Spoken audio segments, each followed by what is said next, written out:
നിങ്ങളുടെ favourite shows ഇനി ഒരിക്കലും മിസ്സാവില്ല. ഇപ്പോൾ C5 കാണും നിങ്ങളുടെ ഫേവറേറ്റ് ഷോ തികച്ചും സൗജന്യമായി. പുലിമടയിലേക്ക് പണവുമായി വന്നത് ഒരു സുന്ദരി പെണ്ണല്ലേ?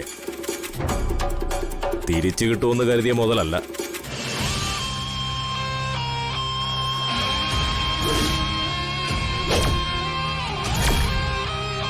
അച്ചായ,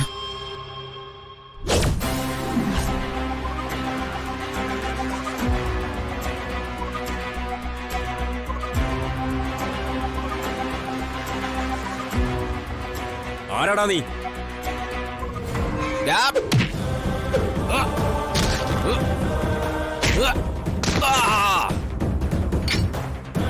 അവിടെ നീ അനങ്ങി പോരുത്, ചുട്ടുകളയും നിന്നെ.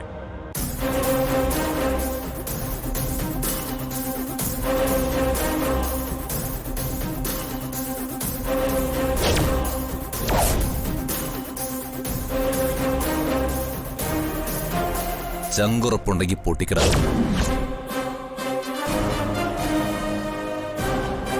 എന്താടാ പൊട്ടിക്കുന്നേ?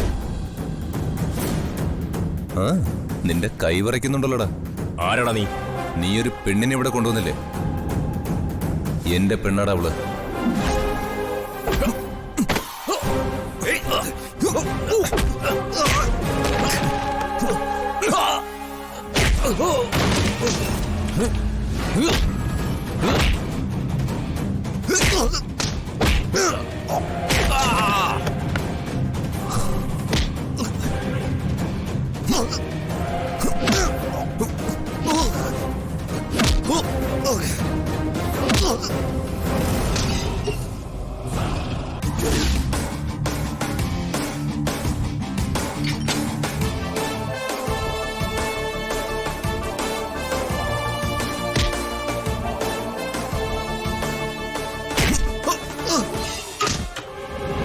ഇരിക്കടാ.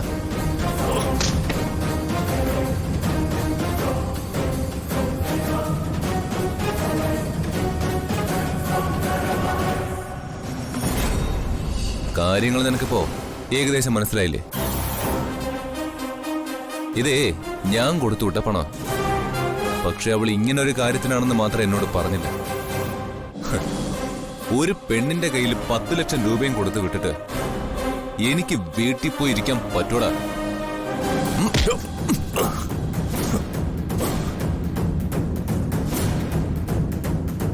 എനിക്ക് കൈവിറക്കില്ല. പൊട്ടിക്കുമെന്ന് പറഞ്ഞാ പൊട്ടിക്കും. അയാള് നിനക്ക് കാശ് തരാനുണ്ടെന്ന് എനിക്ക് മനസ്സിലായി. നീ എന്തിനാണ് ഒരു പെണ്ണിനെ കരുവാക്കി കളിച്ചത്?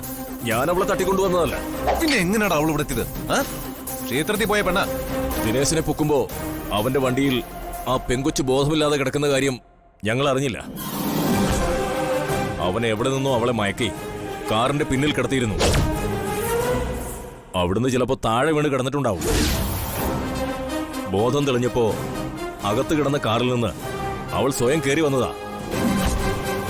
അവള് പറഞ്ഞത് ദിനേശന്റെ പെങ്ങളാ അവളെന്നാ.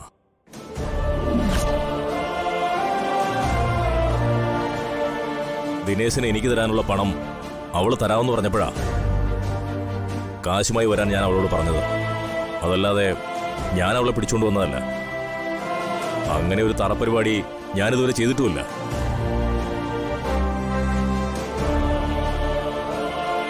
ഞാൻ പറഞ്ഞത് സത്യമല്ലെന്ന് അവളെ വിളിച്ച് ചോദിക്കേ. കാശിനു വേണ്ടി തട്ടിക്കൊണ്ടുവന്നവളെ ആരെങ്കിലും പുറത്തു വിടുവോ?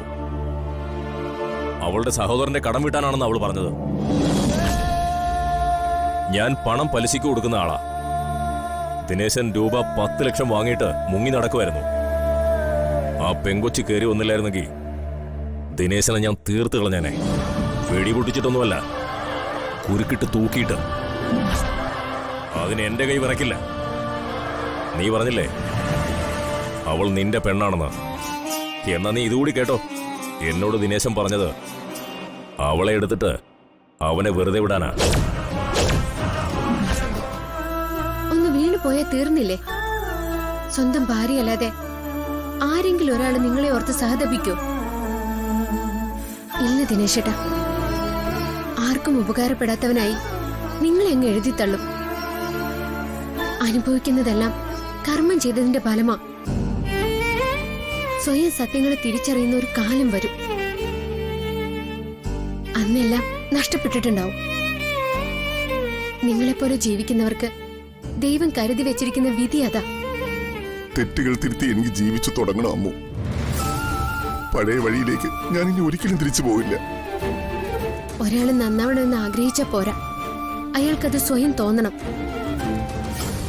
ദിനേശേട്ടൻ ഏത് വഴിയും തെരഞ്ഞെടുക്കാം.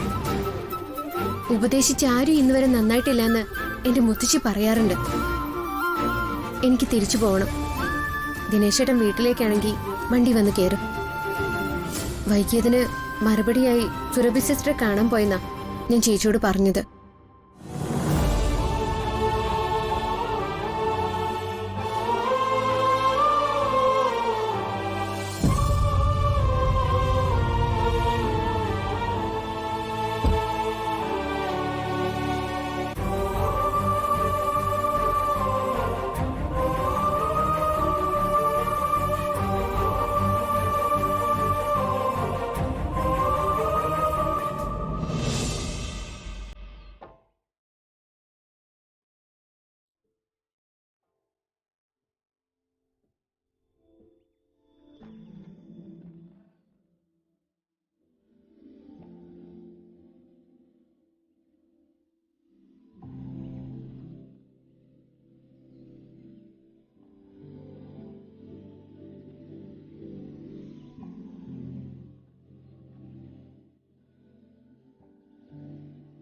താഴെ നിന്നെ കാണാതിരുന്നപ്പോ നീ ഇവിടെ ഉണ്ടാവുമെന്ന് കരുതി. എന്തു പറ്റി? മുഖത്തൊരു വാട്ടം. എന്താണെന്ന് അറിയില്ലേ ചേച്ചി. അമ്മ എന്നെ ഒഴിവാക്കാൻ ശ്രമിക്കുന്നത് പോലെ തോന്നുന്നു. കൂടുതൽ സംസാരിക്കാനൊന്നും അമ്മ തയ്യാറാവുന്നില്ല. എന്നാൽ അമ്മയ്ക്ക് സുഖക്കുറവൊന്നും തോന്നുന്നുമില്ല. അമ്മ നിന്നെ ഒഴിവാക്കാൻ ശ്രമിക്കുന്നു എന്ന് പറഞ്ഞ വിശ്വസിക്കാൻ പ്രയാസം അമ്മു. അത് നിന്റെ തോന്നല് മാത്രോ? അമ്മ ഏറ്റവും കൂടുതൽ സന്തോഷം അനുഭവിക്കുന്ന സമയമല്ലേ ഇത്? അത് നമ്മുടെ തെറ്റിദ്ധാരണയാ. അമ്മ സ്വയം ഒതുങ്ങിക്കൂടാനുള്ള ശ്രമത്തിലാ. ഞാൻ കാവേരി ചേച്ചിയോട് അകലെ കൂട്ടി ചോദിച്ചു. അപ്പോഴാ കാര്യങ്ങൾ വ്യക്തമായത്. എന്ത് കാര്യം? നീ വെറുതെ ഓരോന്നിന് ഓരോ അർത്ഥം കണ്ടെത്തരുത്. ഓരോ വർഷവും ആണ്ടുബലിയുടെ ചടങ്ങ് അടുത്തെത്തുമ്പോ അമ്മ ഇങ്ങനെയാണത്ര. കുറെ ദിവസം ആരോടും മിണ്ടാതെ മുറി തന്നെ ഇരിക്കും. നമുക്ക് ആ ചടങ്ങ് നടത്തണം അമ്മ. അച്ഛന്റെ മരണവുമായി ബന്ധപ്പെട്ട് എന്തൊക്കെ ദുരൂഹതകളുണ്ട്. നമ്മൾ ആദ്യം മനസ്സിലാക്കേണ്ടത് അതാ. അല്ലാതെ എന്ത് ചെയ്താലും ഫലം കാണില്ല. അതിവിടെ ആരും സ്വന്തമായി ഒന്നും പറയുന്നില്ലല്ലോ. നമ്മൾ എന്ത് ചെയ്യാനോ അമ്മ? അച്ഛന്റെ ഫോട്ടോ കാണുമ്പോ കവിതയ്ക്ക് ഇത്രയും പ്രശ്നങ്ങൾ ഉണ്ടാക്കുന്നത് നമ്മൾ മനസ്സിലാക്കിയതിനേക്കാൾ വിഷയങ്ങൾ സംഭവിച്ചിട്ടുള്ളതുകൊണ്ടാ. അല്ലെങ്കിൽ ആ ഫോട്ടോ എടുത്ത് കവിതയ്ക്ക് നിലത്തെറിയില്ലായിരുന്നു. നീ പറഞ്ഞത് കറക്റ്റ് അമ്മ. ഡൗൺലോഡ് ചെയ്യൂ C5 ആപ്പ്. കാണൂ എല്ലാ എപ്പിസോഡുകളും സൗജന്യമായി.